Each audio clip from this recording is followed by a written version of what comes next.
Roxana Valdetti defiende el salario diferenciado, cuestionando que qué se prefiere, si 1.200 quetzales o nada en la bolsa. Autoridades del Hospital Roosevelt evitan un robo de 106.000 quetzales en el área de pediatría de ese hospital. El vicepresidente estadounidense Joseph Biden visitará Guatemala en marzo y se reunirá con los presidentes del Triángulo Norte. El programa presidencial de Frente con el Presidente dejará de transmitirse por una contención del gasto.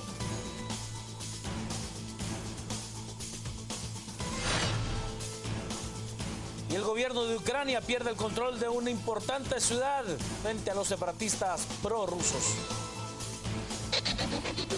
Salud Siempre, el único seguro que cuida de tu familia en todo momento, desde 400 quetzales mensuales, presentó los titulares.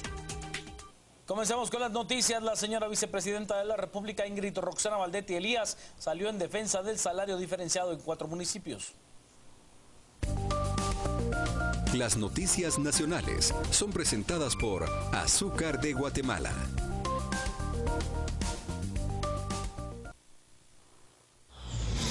La vicepresidenta Roxana Valdetti Elías defiende el salario diferenciado de 1.200 quetzales que el gobierno quiere incluir en los municipios de San Agustín, Guastatoya, Mazagua y Estanzuela.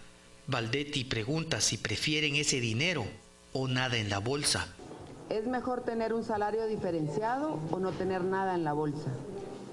Estos 4 municipios que se escogieron fue porque se hizo un consenso entre los alcaldes y la población de que ellos querían que ahí se instalaran empresas que les pudieran dar empleo, porque ahí en esos municipios no hay quien les genere empleo. Por supuesto, no es lo que quisiéramos, pero lo que queremos es atraer inversión para que esta gente tenga una posibilidad de desarrollo de otra manera. Según la vicepresidenta, si ella estuviera en uno de esos municipios con varios hijos, le daría gracias a Dios por el salario diferenciado. Si yo viviera ahí y tuviera 5 hijos y me ofrecen trabajar en una maquila, tenga la seguridad que le daría benditas gracias a Dios por tener dentro de mi bolsa ese dinero, independientemente de que las leyes digan otra cosa. Se evita en el Hospital Roosevelt un robo de medicamentos por más de 106.000 quetzales. Según autoridades del Hospital Roosevelt, en el techo falso del área de pediatría, presuntamente trabajadores escondieron más de 100.000 quetzales en medicamentos que se pretendían extraer del nosocomio. El día de ayer encontramos en una de las secciones de la pediatría una caja, como la que están viendo ustedes aquí, esta caja de medicamentos. Pero lo importante es que son medicamentos de uso diario, de uso pediátrico y de adultos, y medicamentos sumamente caros. Estos estaban en el cielo falso del hospital. Se estaba reparando una fuga y encontramos esto, desafortunadamente para la gente que la estamos investigando y afortunadamente para el hospital. Hay medicamentos realmente dentro de estos, como estos 2 que ustedes miran aquí, estos 2 medicamentos, que cada frasco de estos vale 20.000 quetzales. El director afirmó que se harán las investigaciones pertinentes y que de momento ya se ha levantado actas institucionales, y asegura que los involucrados serán destituidos y enfrentarán consecuencias legales. En tanto, las autoridades ya están tomando las medidas pertinentes. La de la Quinta Avenida, esa es una salida, y la de la entrada principal del Hospital Roosevelt. Solo por ahí van a poder salir el personal del Hospital Roosevelt, y se va a seguir revisando en el hospital tanto los parqueos de los externos que están de aquel lado, los parqueos de los médicos que están aquí adentro y los parqueos administrativos que están atrás del hospital. En marzo, el vicepresidente de los Estados Unidos, Joseph Biden, visitará Guatemala. El vicepresidente de Estados Unidos, Joe Biden, vendrá a nuestro país a finales de marzo a sostener una reunión con los presidentes de Guatemala, El Salvador y Honduras. El tema central será la implementación del llamado Plan de la Prosperidad, que consiste en una inyección de $1.000 millones para el Triángulo Norte para ayudar a combatir la inseguridad y promover el desarrollo económico. Estamos todavía viendo eso, está pendiente la fecha. pero sí hay muchísimas posibilidades de que el vicepresidente Biden pueda estar nuevamente en Guatemala. No se las puedo confirmar en este momento, las fechas exactas, y habría una reunión de darse así con los 3 presidentes del norte de Centroamérica. Yo tengo una reunión, la estoy pidiendo si puedo el viernes o si no el día lunes a más tardar de viernes de esta semana o lunes próximo, para poderme reunir con todos los equipos que tienen que ver esto. Acuérdense que son 4 ejes principales los que tienen ahí.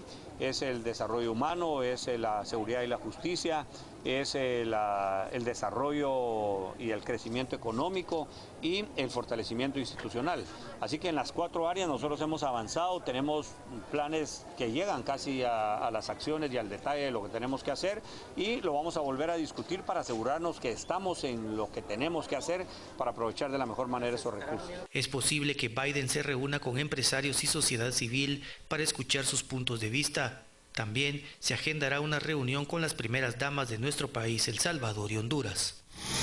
El Tribunal de Mayor Riesgo B dictaminó que María Marta Castañeda Torres, sobrina de Sandra Julieta Torres Casanova, está en rebeldía y por eso emitió una orden para su captura.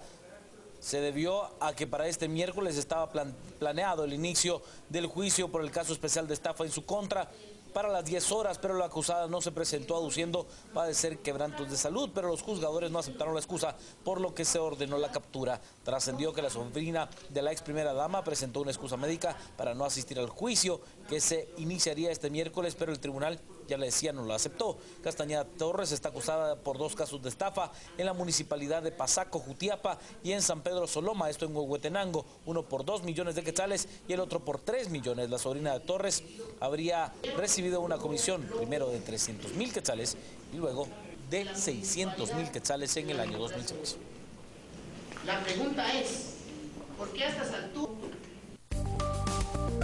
Las noticias nacionales fueron presentadas por Azúcar de Guatemala.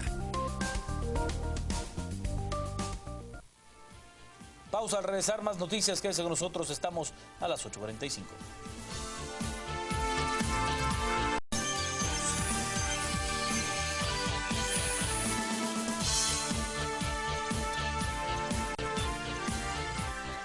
Sigamos con las noticias. El INDE inauguró 2 importantes subestaciones en el departamento del Petén. El presidente de la República, Otto Pérez Molina, junto al ministro de Energía y Minas, inauguraron 2 subestaciones en la Libertad Petén y la construcción de más de 70 kilómetros de líneas de transmisión, con una inversión de 200 millones de quetzales. Estas 2 obras vienen a electrificar a 63 comunidades del municipio de La Libertad, beneficiando a más de 50,000 habitantes. Son 74 kilómetros de líneas de transmisión que se hicieron, 600 postes, y es el trabajo más importante. Actualmente el índice de electrificación ya lo elevamos al 91.5%, lo encontramos en el 80%, y pues cada día llevamos más luz a guatemaltecos, 50,000 personas son las beneficiadas. Con el beneficio de la electricidad, las comunidades podrán tener una mejora en su calidad de vida, que les permita una mayor inversión en el campo del comercio y el turismo. Son las autoridades, ha disminuido el robo de energía eléctrica en nuestro país. El gerente general de la empresa Energuate, Jaime Topper, dio a conocer que este año se redujo el robo de la energía eléctrica en el interior del país. Según Topper, esto se debe a las acciones que han tomado las fiscalías y al mejoramiento del servicio de la red eléctrica. Este año ha sido un año en el que la conflictividad desde el punto de vista eléctrico se redujo un poco gracias a acciones contundentes de la Fiscalía y del organismo judicial. Hemos tenido bastantes sentencias condenatorias a algunas personas, tenemos muchas órdenes de captura también que el Ministerio de Gobernación pues está siguiendo o tratando de ejecutar. Eso ha hecho que se elimine un poco ese ambiente de impunidad sobre la cual actuaban estos grupos, promoviendo y obligando en muchos casos a hacer conexiones directas. Se ha tranquilizado un poco la cosa, creo que las comunidades han entendido, primero, que nosotros no fijamos el precio, segundo, que parte importante del costo de energía tiene que ver con el alumbrado público y nosotros tampoco lo fijamos, y tercero, que Energuate está haciendo un esfuerzo importante de mejorar la calidad de servicio, aún que estas comunidades en muchos de los casos no nos dejan actuar correctamente sobre la red. Según Energuate, este año se ha reducido en casi un 2% el robo de la energía. El año pasado cerramos las pérdidas en un 19.5%. Este año hemos bajado 2 puntos de esas pérdidas, con lo cual pues bueno, es una señal importante de que el proceso ha comenzado a revertirse, ¿no? Siempre haremos llamados a las comunidades para que no se dejen manipular por los grupos que promueven las conexiones directas. El robo de la energía eléctrica ha dejado pérdidas por arriba de los 200 millones de quetzales a nivel nacional y por estos casos se han capturado a 8 personas. El próximo martes llega a su fin el programa De Frente con el Presidente. Se cambia el formato. En vez de ser un programa, van a ser cápsulas informativas que les va a permitir al gobierno poderle informar a la ciudadanía todo el proceso administrativo que se está llevando a cabo en la gestión pública. Pero hay una política de contención del gasto. Esto es primero y muy importante. Luego, pues es una nueva dinámica de cómo informar. Y precisamente vamos a aprovechar al máximo las plataformas estatales, como es el Diario de Centroamérica, la TGW y por supuesto el canal de gobierno que se le va a reforzar a manera de poder mantener informada a la población con respecto al proceso administrativo, realmente la gestión pública. La cancelación de este formato o de esta ventana de información no incluye el que personal salga despedido de la Secretaría, no es la política real de esta situación.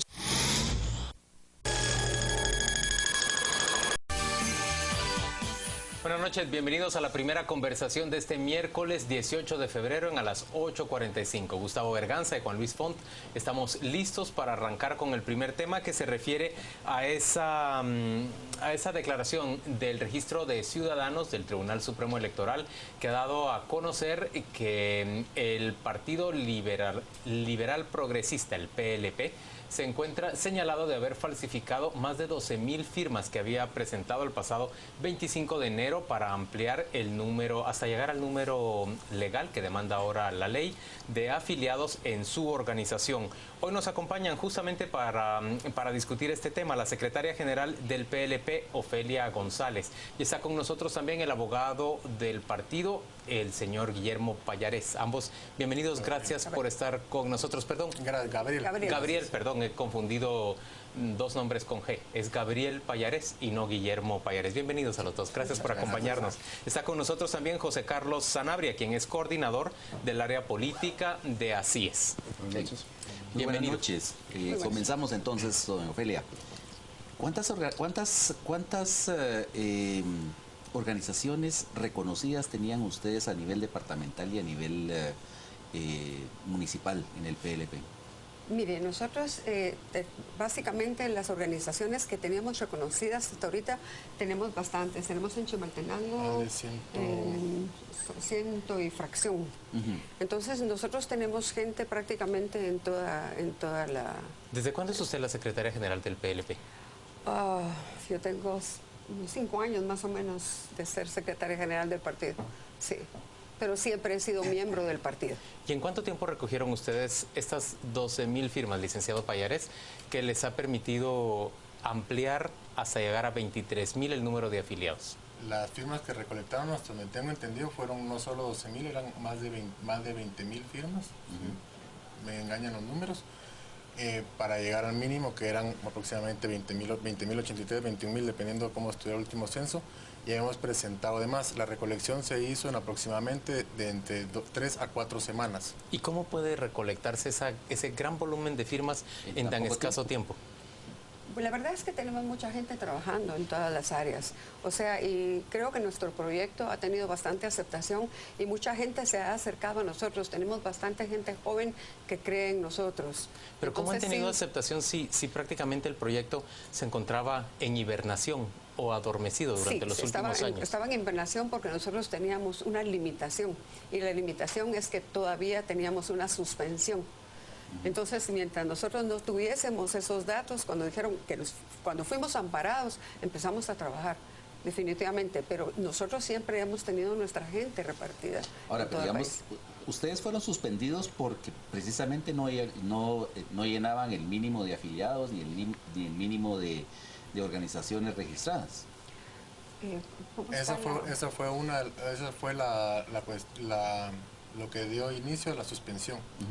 Después se dio toda la sucesión de impugnaciones en la vía administrativa hasta llegar a la vía judicial y fue suspendida y revocada esa suspensión por vía de un amparo en la Corte de Constitucionalidad. Señores, la sensación que existe es que en realidad el PLP se reactivó y salió a buscar en este momento ese número de afiliados para alcanzar el que marca la ley, simplemente porque tenía una potencial candidata de la cual echar mano, que es Suri Ríos.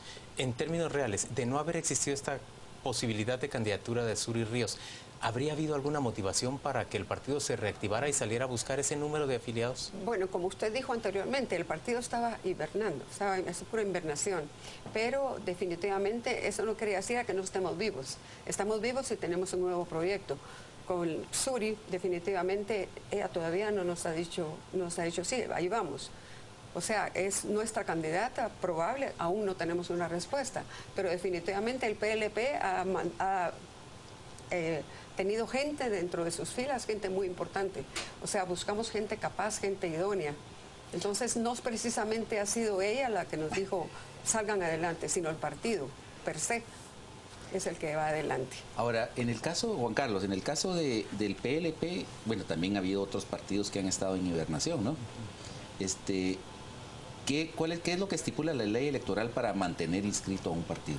En este caso, la ley electoral estipula que tenga la organización mínima vigente, que esta es 50 municipios, 12 departamentos y el 0.3% del padrón electoral a diciembre del año anterior del último proceso electoral. O sea, pero digamos, la ley entonces solamente penaliza a los partidos que participan y no saca ni un diputado ni un mínimo del 0.3%. Sí, si no superan el umbral electoral, pues sí son penalizados. Si lo superan, mantienen la vigencia. Y eso creo que es una de las habilidades del sistema. Este multipartidismo extremo que tenemos, donde encontramos precisamente partidos que tienen 10 años de no tener vigencia, pero que de pronto se activan con un enfoque bastante electoral. En este sentido, creo que el Tribunal Supremo ha sido bastante permisivo. La ley electoral es tácita al indicar que al momento en que un partido es suspendido, si en un periodo de 6 meses no modifica las causas que provocaron la suspensión, el tribunal lo tiene que cancelar. Ningún partido político del 85 para la fecha ha sido cancelado por esos motivos. Ahora, ha sido cancelado porque no supera el umbral electoral. Entonces, en este caso, pues sí, esa inacción del Tribunal Supremo Electoral lo que ha provocado es que existan pues partidos que permanecen un poco en hibernación, sin actividad política, y que son utilizados como fichas electorales. Claro, que son utilizados como fichas electorales en momentos donde liderazgos necesitan una plataforma política y que se activan de una manera pues bastante rápida, espontánea y con objetivos muy cortoplacistas, electorales, y alrededor de figuras. En esta última camada de suspensiones, aparte del PLP, ¿qué otros partidos habían sido suspendidos? Estaba la UD y estaba PSG, habían otros partidos. Y creo que esta situación también nos debe de llevar a discutir otro tema importante, que es el rol de los afiliados en el partido político. Porque más allá de tener 22.000, 25.000, los afiliados en los partidos políticos terminan siendo un número más, un requisito. Los afiliados no tienen participación plena en los órganos para elegir a los candidatos, para elegir a las autoridades. Pero eso es válido prácticamente para cualquier partido político. Sí, indudablemente, pero en el país. Yo le preguntaría a los señores del PLP, ¿qué le dijeron a esas personas para que firmaran en 3 o 4 semanas miles de personas aceptaran afiliarse al partido? ¿Qué les ofrecieron? ¿Qué les dijeron? ¿Por qué los persuadieron? Bueno, realmente nosotros, como le digo, tenemos gente trabajando en todos lados y esta es gente que conoce las comunidades. Es gente que aparte de los nexos... Pero que se han mantenido a pesar de que no ha habido ninguna participación electoral efectiva en los últimos años. Pues los que tenemos anteriores definitivamente se han mantenido, han sido leales al partido. Y todos los nuevos pues van porque creen en nosotros y creen en nuestro proyecto. O sea, nosotros estamos presentando... ¿Cuál proyecto? ¿Qué proyecto? Sí. Mire, ¿cuál proyecto si hasta ahorita, como usted nos ha dicho, no tienen un candidato? ¿Cuál es la visión del partido? ¿Qué es lo que está proponiendo para la siguiente elección? Mire, el partido lo que está proponiendo definitivamente es transparencia. definitivamente es hacer participar, que los guatemaltecos realmente sepan qué es lo que se les ofrece. O sea, no solo ir y decirles, les vamos a ofrecer lo que no les vamos a cumplir, sino tratar de realmente llegar a cuáles son sus necesidades reales y básicas. Señores, ustedes han externado críticas respecto a la decisión del Registro de Ciudadanos de cuestionar esas 12.000 firmas diciendo que son falsas. ¿En qué se basan esas críticas, Gabriel? Sí, perdón. Solo lo que yo creo es que, en primer lugar, nosotros no tenemos conocimiento. O sea, nosotros nos enteramos por los medios de comunicación. O sea, nosotros no se nos ha notificado, por lo cual es una violación a nuestros derechos como partido. Porque primero se nos debe haber notificado, habernos escuchado, haberlo discutido y decir, bueno, está bien, pero se nos debe haber notificado como primera providencia. Eso están violando absolutamente lo que es el Estado de Derecho. ¿Pero por qué creen ustedes que es errónea la decisión del registro? Es que podemos empezar primero con la forma en que se emite la opinión, porque de hecho el indicar que hay una falsedad es una implicación bastante seria. Implica decir que estamos cometiendo un delito. No obstante, no hubo un proceso en que se pudiera comprobar o no la veracidad. A mí como abogado me impresiona muchísimo que se hayan logrado ver la veracidad de 12.000 firmas. No sé si hubo estudios grafológicos, grafotécnicos para comprobar este tema. Pero lo que explicó hoy una magistrada del Tribunal Supremo Electoral esta mañana es que ellos tuvieron acceso a la base de datos del RENAP y que por medios electrónicos puede cotejarse la firma registrada en el RENAP y la firma planteada por las hojas que han presentado ustedes con los afiliados. Desconozco el tema por lo mismo que no he sido notificado, solo lo que he oído en los medios, que es a lo único que podemos referirnos, y de todas formas no sé si la persona que cotejó con el RENAP tiene algún grado grafotécnico, grafológico o tiene algún tipo de experiencia, y hasta por pura estadística de 12.000, por chance era ver aunque sea una. Y también no solo fue la celeridad con que sucedió esto, sino que después de que nosotros sacamos el comunicado empiezan a indicar que van a empezar a ver a todos los demás partidos. No hemos tenido ninguna noción de por qué fuimos primero, no sabemos, no entiendo qué pasó y considero que sería el equivalente a presentar a alguien que posiblemente cometió un delito, primero a los medios, antes de llevarlo ante un juez competente. Ahora, en el caso del Tribunal Supremo Electoral y del registro también, es decir, ha habido ya previamente otro tipo de medidas en donde los partidos han argumentado que no se les ha escuchado. Es decir, una de estas medidas fue precisamente la suspensión del Partido Patriota, ¿no? Es decir, ¿qué diferencia el Tribunal Supremo Electoral de otro tipo de entidades que puede hacer ese tipo de medidas sin escuchar a los implicados? No, indudablemente el Tribunal Supremo tiene que preservar el debido proceso. Eso es el órgano máximo electoral, pero lo debe preservar. Es un derecho constitucional que tienen en este caso las partes. Y yo creo que aquí también hay que analizar un poco los procesos de afiliación.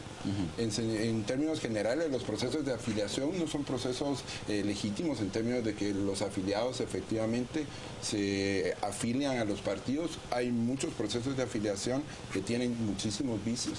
Y en este caso el tribunal, especialmente el Registro de Ciudadanos, depura permanentemente los afiliados a los partidos. No es que en este momento esté revisando a los afiliados. Cuando uno revisa mes por mes, eso lo hacemos en ASIR, revisamos mes por mes el número de afiliados a los partidos, el número de afiliados siempre está variando, fluctúa. ¿Por qué? Porque hay personas que se mueran y esa es información que se cruza con el RENAP. Entonces, en términos generales, pero en tu primera opinión, ¿crees verdaderamente que el PLP primero debe ser notificado y segundo debe tener derecho a responder a esa resolución del Registro de Ciudadanos? Sí, por supuesto. Ellos deben tener derecho a que sea revisada esa decisión. Sí, por supuesto, desde luego. De comunicarla a los medios, ¿verdad? Sí. Yo estaba también haciendo énfasis en un poco el rol que tiene el afiliado en el partido político, porque tampoco es la necesidad, la urgencia de cumplir un requisito y poder participar en el partido. Esto nos hace un llamado a la reflexión de qué sistema de partidos y qué partidos son los que tenemos. Entonces, que eso es una pregunta más de fondo. porque no, si lo hicieron en 3 semanas, pero lo hicieron con un interés de participar solamente para el proceso electoral, eso nos llama la atención cuando hubo un partido que el partido estuvo inhabilitado sin participación política por casi 10 años. La última participación electoral fue más o menos en el 2003. Entonces creo que eso nos debe llamar un poco más allá de repensar qué sistema de partidos políticos tenemos, cuál es el rol del afiliado, cuál es el carácter electoral de plataformas políticas que los partidos políticos adquieren. Y esto, pues evidentemente podemos tener procesos de validación efectivos en el Tribunal Supremo, podemos tener, pero si no tenemos instituciones políticas partidarias que tengan procesos de afiliación que sean completamente legítimos, donde los afiliados tengan participación, y digo participación en la toma de decisiones en el partido, tanto autoridades internas como candidatos y las decisiones que se toman en el partido. Yo creo que es el momento oportuno para también hacer una reflexión. Estamos a 30 años de la democracia electoral. Empezamos en el 85 y en el 2005. 30 años que hemos construido, que hemos logrado. Estos son, creo, todavía desafíos. Ahora, ¿por qué no participaron ustedes desde el 2013 en adelante? Bueno, yo realmente ahorita no recuerdo exactamente las fechas, pero nosotros sí hemos participado. Como le dije antes, nosotros hemos gente que está activa o ha estado activa en política, pues ha estado inicialmente en nuestro partido. Pero digamos, durante todo ese tiempo, durante estos 12 años, es decir, no ha habido pronunciamientos públicos en cuanto a situaciones de la realidad nacional, no ha habido llamado a afiliarse, etcétera, en procesos intermedios. ¿Qué sentido tiene un partido así en esas condiciones? Bueno, realmente nosotros cuando hemos participado hemos obtenido muy buenos lugares, o sea, si ustedes se recuerdan, en elecciones anteriores tenemos muy buenos. Sin embargo, fueron las últimas 2 elecciones que no... En cuanto a candidatos presidenciales. Sí, en cuanto a candidatos presidenciales, ¿verdad? Pero, señores, ¿cuál sería el procedimiento que se tendría que seguir en este momento para lograr que el partido todavía pueda ser tenido en cuenta para el siguiente proceso electoral? Es que hay varias aristas. El primero es que de la suspensión primera, que uno de los motivos era que no hubiera un mínimo, la sanción en este momento que no se llegara sería la misma. Habría una doble penalidad por un mismo hecho. Esto en el entendido que se hubiera seguido el proceso en forma correcta. Si se sigue ahorita el proceso en forma correcta, llegamos a la sanción y se impugna por las vías legales, hasta que esté firme la resolución habría una suspensión. De momento no hay ningún tipo de procedimiento existente hasta este momento, porque no hemos sido notificados de ninguna forma más que por lo que se mencionó en la prensa.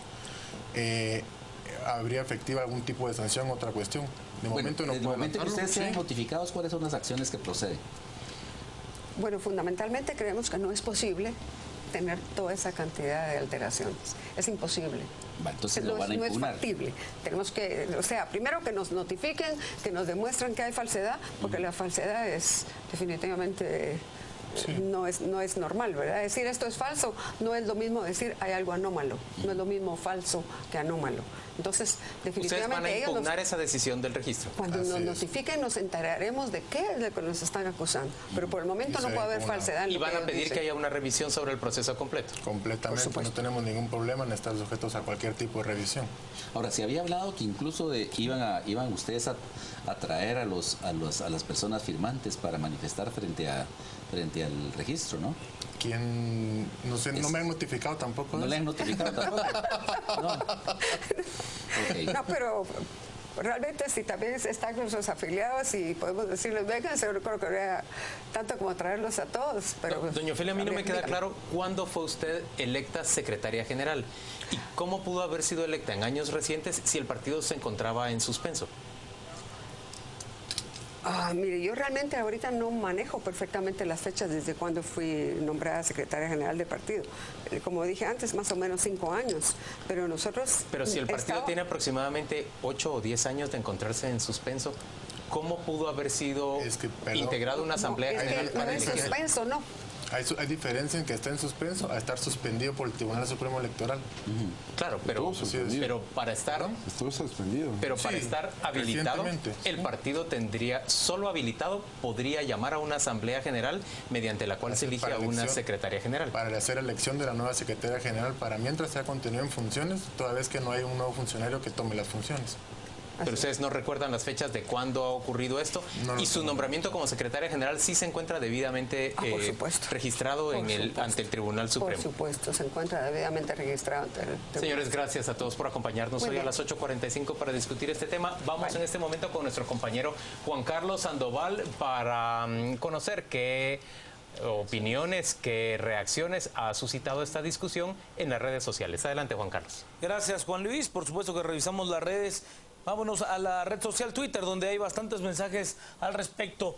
Lástima a la gente del PLP. No dan buena espina, es lo que dice Pablo. Marvin, pero si tiene 10 años de suspensión, no puede tener 5 de secretaria general. Tendría que ser nombrada en asamblea, dice Marvin, a través de las redes. Jorge Solórzano, si efectivamente se verificara que se falsificaron firmas, el partido sancionará a los responsables, es la pregunta que hace Jorge. Luis Enrique López, se sabe que Alejandro Botrán adquirió el PLP para la candidatura de Suri. ¿Por qué lo niegan? Es lo que nos pregunta Luis Enrique. Y Ricardo Berganza nos dice, ¿y qué opina Suri Ríos? Ella ha criticado los vicios del pasado, es lo que plantea Ricardo. Esto es lo que se comenta en la red social Twitter respecto a la entrevista sobre la supuesta falsificación de 12.000 firmas por parte de la agrupación política PLP. Vamos a ir a la pausa. Al regresar tenemos una segunda entrevista. Hablamos acerca de la suspensión de la decisión administrativa del presidente Barack Obama en cuanto al tema de los migrantes.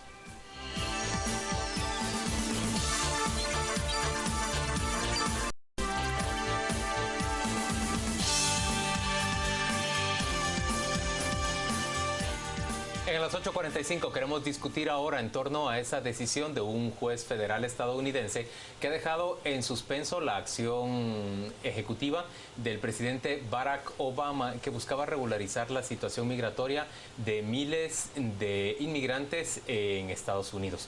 Vamos a tratar el tema con Pedro Pablo Solares, quien es director de la organización Puente Norte.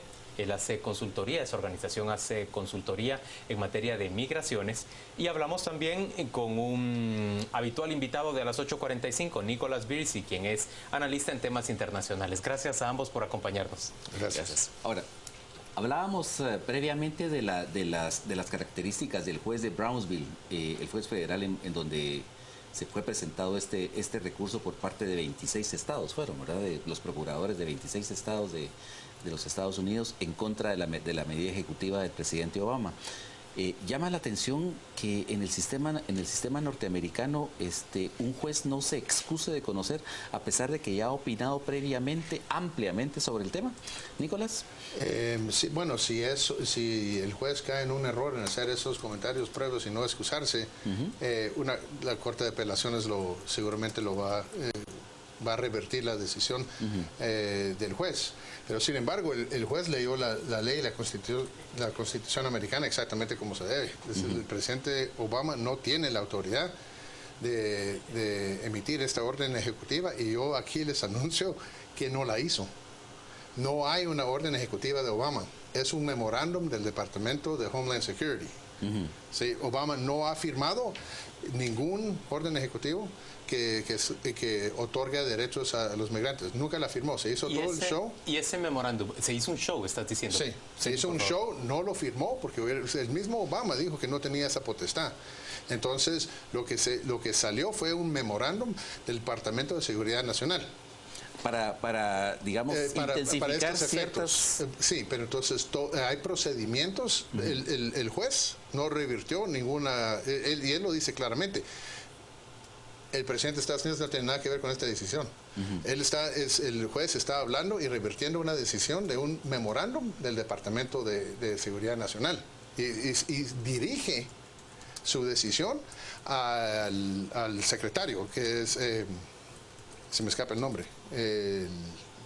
bueno, sí, se me escapa el nombre, disculpen, pero es el secretario del Homeland Security. Sí, el secretario del Homeland Security. A él se dirige. Y es un memorándum y hay procedimientos establecidos. Entonces, pero de igual manera deja sin efecto cualquier beneficio que se podía haber dado a los migrantes. Bueno, lo suspende y esto va a tener que ir peleándose por las cortes. ¿Y qué pasa ahí? El presidente Obama, supongamos que dio una orden ejecutiva. ¿Qué hubiera sido el problema con eso? Entonces, viola el derecho de ejecutar las leyes del país, usurpa las funciones del legislativo. La Corte Suprema de Estados Unidos ha dicho que en muy pocos casos sí, el poder del Congreso es más absoluto y más completo que en el proceso de naturalización. Entonces, eso es exclusivo del legislativo y lo está usurpando el presidente de Estados Unidos.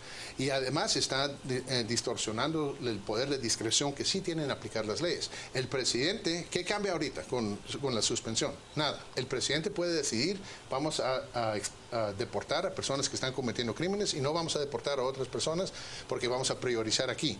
Entonces, por escasos recursos, el presidente tiene la discreción de dónde es que va a aplicar la ley. Pero también parte de eso era el memorándum de Homeland Security. Sí, pero si el presidente no tiene la autoridad, mucho menos lo tiene el secretario de Homeland Security.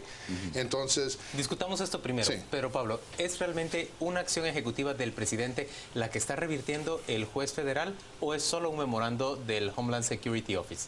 Nosotros lo hemos interpretado que es una acción ejecutiva desde el momento en que lo anunció el presidente Obama, el 20 de noviembre del año pasado, y como acción ejecutiva estamos tomando una acción de no deportar, de dejar de deportar o de dejar de que continúen los procesos de deportación de una cantidad de personas, independientemente de qué cantidad de personas sean estas, si sea una potestad de tener una deportación o un proceso de deportación en específico, o si es para un grupo de personas que califican de acuerdo a un cierto criterio. Ese fue el efecto de la acción tomada por el presidente Obama, dejar de deportar el volumen de personas que se estaban deportando.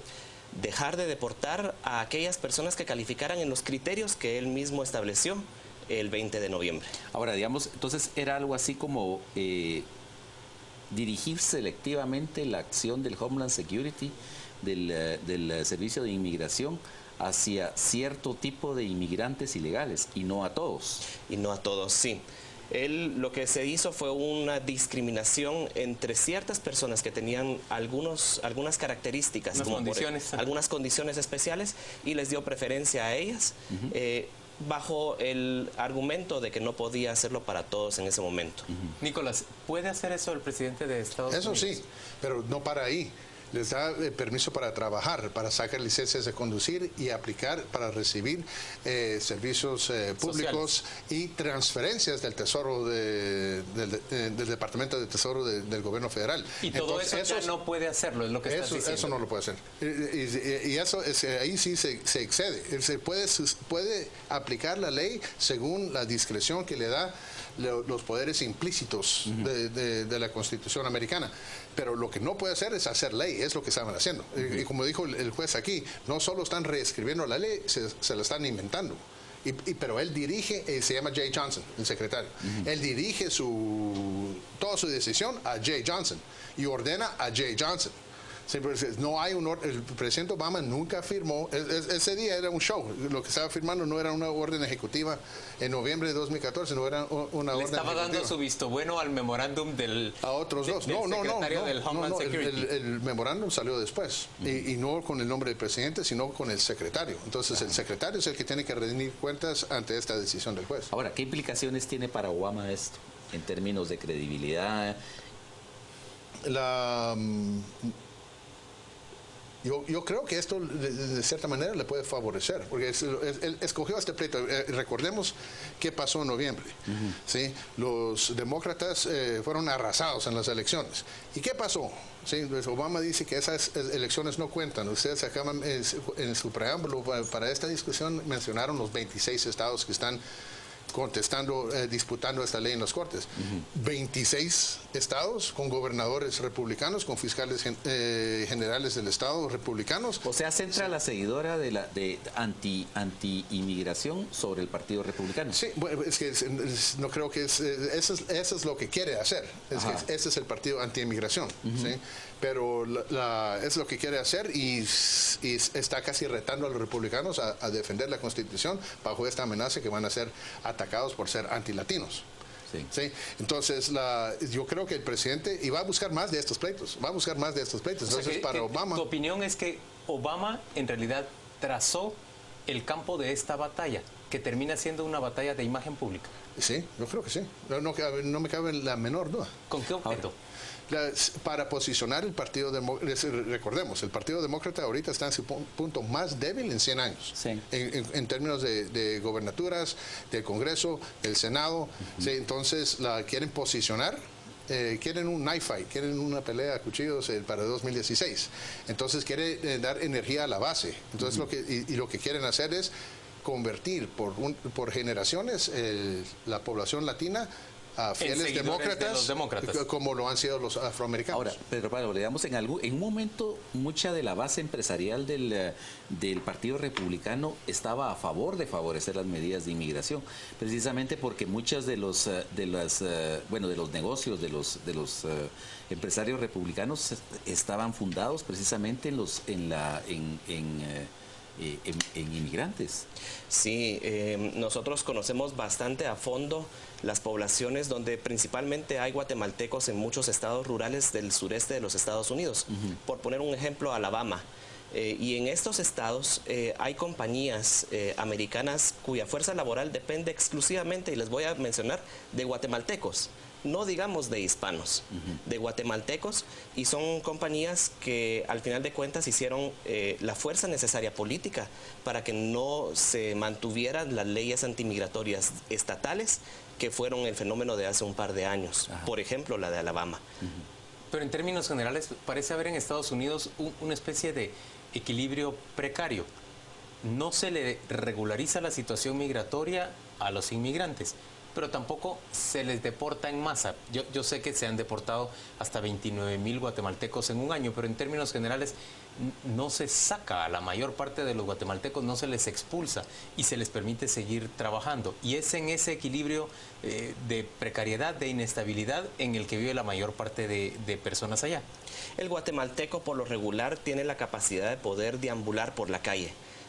Yo creo que aquí en Guatemala algunas veces todavía pensamos que los migrantes, por no tener documentos, están escondidos adentro de sus recintos, y eso no es así.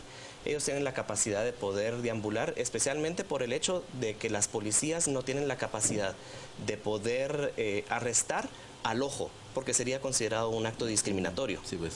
Entonces... inconstitucional. Inconstitucional, por supuesto. Ahora, Nicolás, en el caso hay estados, por ejemplo, como el de Nueva York, en donde el gobernador incluso ha autorizado la emisión de licencias de conducir para inmigrantes ilegales. ¿Tienen esa potestad los gobernadores? Sí.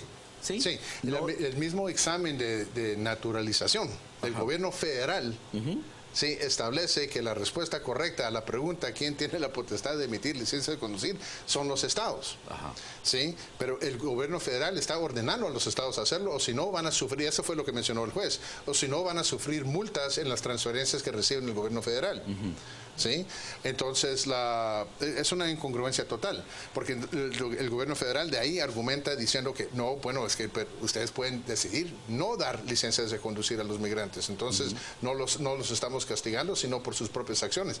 Pero recordemos lo que el gobierno federal demandó al estado de Arizona por negarse a extender licencias de conducir, pero sí es competencia de los estados dar licencias de conducir. Señores, ¿cabe alguna posibilidad de que haya un acuerdo migratorio antes de las elecciones de noviembre del 2016?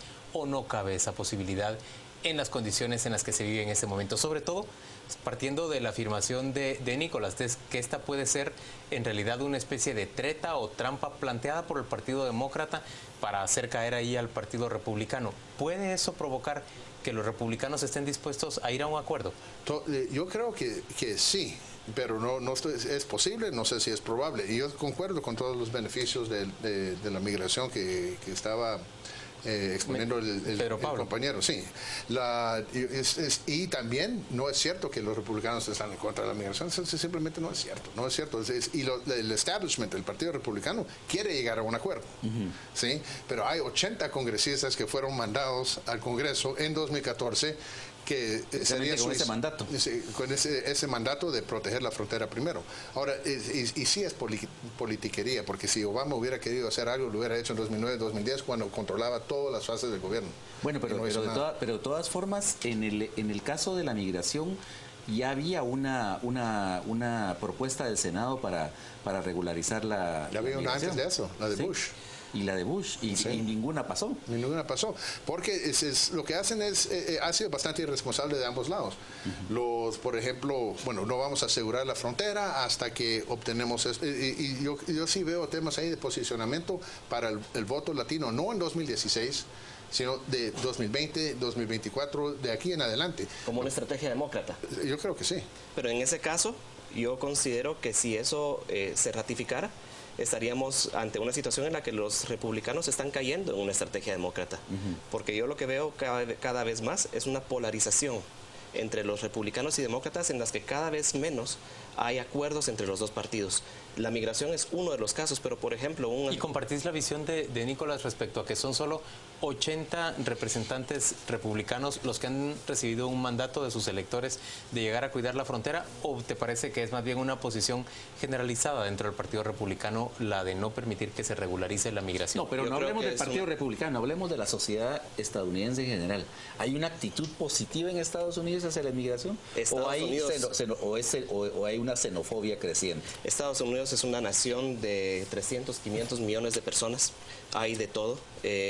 Los estados en los cuales, por ejemplo, como el que se interpuso esta acción judicial, son estados eminentemente antimigratorios en la parte republicana, que está bastante asociada a las poblaciones blancas.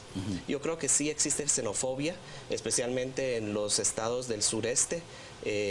Hay otros estados en los cuales no. California, por ejemplo, el nordeste, son jurisdicciones en donde hay una amplitud mucho más grande y son los estados que, por ejemplo, en este momento están dando beneficios, como por ejemplo la licencia de conducir en Nueva York y California. Nicolás, ¿está de acuerdo con eso? No, completamente, disculpe, en desacuerdo.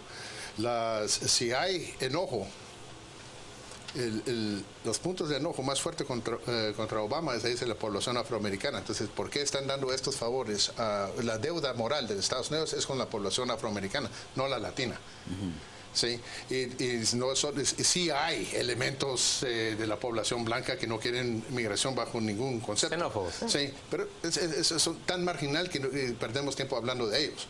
Sí, la mayoría de la población es aceptante de los migrantes. Yo, aquí, oponiéndome a las acciones inconstitucionales del presidente, yo estoy a favor. Yo creo que debería haber Estados Unidos debería de duplicar la tasa de migrantes que recibe. Es bueno para Estados Unidos, es malo para Guatemala. Pero Nicolás, que está emitiendo, tú vienes de San Francisco, California. Sí, pero mire, ¿por qué la gente se quiere ir a Estados Unidos?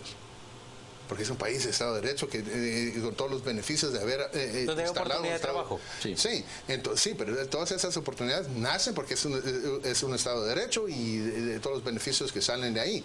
Ahora, el migrante no hace esa racionalización, simplemente encuentra oportunidad allá. Pero rápidamente aprende cómo ser ciudadano allá, porque si no le pesa el peso de cualquier contacto con la policía. Ya lo mete en problemas. Tú dices que la gente no está escondida en Estados Unidos, estoy completamente de acuerdo. Una vez el chapín no se porta como se portan los chapines aquí, cruzando en luz roja y tirando basura por la calle o pegándole a la mujer, no van a traer muchas, porque esto de las redadas es un mito. Sí ocurren redadas, pero la mayoría de contacto policial que es por algo que una mala conducta, una conducta antisocial que hizo el migrante, que lo entró en contacto con la policía y tiene que irse. ¿De acuerdo con eso, Pedro Pablo? No, algunas de esas malas conductas, por supuesto que hay malas conductas, pero muchas de las malas conductas pueden ser retenes puestos sorpresivamente afuera de los lugares donde trabajan los guatemaltecos o los hispanos y los paran con el objetivo de una parada de tránsito. y después de que... O sea, lo sorprenden mediante otra sorprenden. Recordemos el caso de la planta procesadora de pollo. Sí, es un mito que de ahí no vienen la mayoría de las deportaciones y tampoco de retenes. Ahora sí, no. Es 30% vienen de gente que le está pegando casos de violencia intrafamiliar. Viene la policía, quiero ver su identificación, boom. No, pero efectivamente, Nicolás, ha disminuido ese racial profiling. Sí, ha disminuido. Sí, ha disminuido. Es decir, las policías locales se inhiben de ese tipo de... Yo nunca he visto un retén. ¿No? ¿Nunca has visto un retén de ese tipo? Yo he pasado en la noche en el campo y he visto a compatriotas míos tirados en el suelo siendo cateados a las 12 de la noche en el frío. Cachados a medianoche. Sí. Y mientras voy escuchando en los estados del Bible Belt, de la zona del sureste, los programas radiales de opinión periodística que están a cargo de líderes religiosos y que tienen un fuerte componente racial y de mantenimiento de la cultura americana asociada a las costumbres, no necesariamente las afroamericanas, sino podríamos decir las blancas. Señores, ¿qué podemos esperar en las próximas semanas respecto a este caso? ¿Una apelación inmediata de parte del Homeland Security? Va a ser una apelación inmediata. Esto va a ir, puede ser que el caso sea revertido por los comentarios que había hecho el juez antes, que ya compromete su imparcialidad, si no fuera por la letra muerta de la Constitución y las leyes del país, que dicen que él se está aferrando de lo que dice el Black Letter Law, como se dice en inglés. La ley es la ley, aquí está. La ley dice claramente las obligaciones que tiene las obligaciones y limitaciones que tiene el gobierno federal en esta materia. Y yo sí no quisiera dejar pasar de que se pinte que cualquiera que está a favor de proteger las fronteras de Estados Unidos es un racista. Por favor, eso no se refleja en su sentir. Bueno, deja de ser país, que no controla sus fronteras. Entonces yo creo que el pueblo, habías preguntado si el pueblo americano, su sentir, yo creo que si se encuentra una solución, yo creo hay un amplio consenso, que los migrantes se deben de quedar, se deben normalizar, ¿sí? Y ahí empezaría el proceso de convertirlos en americanos. Señores, gracias a ambos por acompañarnos a las 8:45. Vamos con Juan Carlos Sandoval para conocer qué piensan nuestros televidentes y cómo lo expresan en las redes sociales. Adelante, Juan Carlos. Gracias, Juan Luis. Revisamos qué es lo que se ha destacado en las redes sociales respecto a esta plática muy interesante que teníamos esta noche. Jorge nos dice: esperemos que ya no se deporten más latinos, pues la economía de América Latina depende mucho de las remesas, una realidad sentida la que nos plantea Jorge a través de las redes sociales. Nosotros vamos a ir a los deportes con Rosario Orellana. Les recuerdo que hoy hablamos de Salario Valdetti respecto a la defensa que hace la señora vicepresidenta de la República del salario diferenciado en 4 municipios del país. Salario Valdetti será nuestro hashtag de la noche. Cristian Castillo y Philip Chicola en el análisis. Quédese con nosotros. Los deportes son